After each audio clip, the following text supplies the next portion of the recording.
ताकतवर मुल्क नहीं है। नंबर 2, यूरोप कंट्री वाले उतने पढ़े लिखे नहीं हैं जितना वो दिखते हैं। नंबर 3, गरीब आदमी जितना बीमारी से लड़ सकता है उतना अमीर नहीं। नंबर 4, दुनिया का सबसे बड़ा वायरस इंसान खुद ही है। नंबर 5, कोई पीर, कोई मौलवी, कोई पुजारी, कोई फकीर, कोई पादरी किसी बीमार को शिफा नहीं दे सकते। नंबर 6, अब हम महसूस कर सकते हैं कि परिंदे और जानवर पिंजरे और चिड़ियाघर में कैसा महसूस करते होंगे। नंबर 7, घरों में रहकर भी कारोबार किया जा सकता है। नंबर 8, हम फास्ट फूड, पिज्जा, बर्गर के बगैर भी जिंदा रह सकते हैं।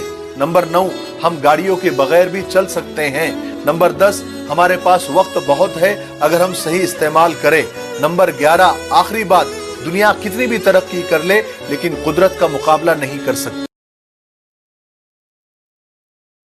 और अब एक खास बात, आरजे रमझांझर के दर्शकों से निवेदन है, ताबड़तोड़ बेबाक व बेझिझक खबर देखने व जानने के लिए आज ही चैनल को सब्सक्राइब करें। लाल कलर का बटन सब्सक्राइब बटन है, उसे दबाते ही बेल आइकन आ जाएगा, उसे क्लिक करके ऑल ऑप्शन सेलेक्ट कर दें, जिससे सबसे पहले हमारे द्वारा डाले गए वीडियो आपके पास पहुंचेंगे और आप निर्बाध तरीके से इस चैनल के माध्यम से सारे खबर सबसे पहले देख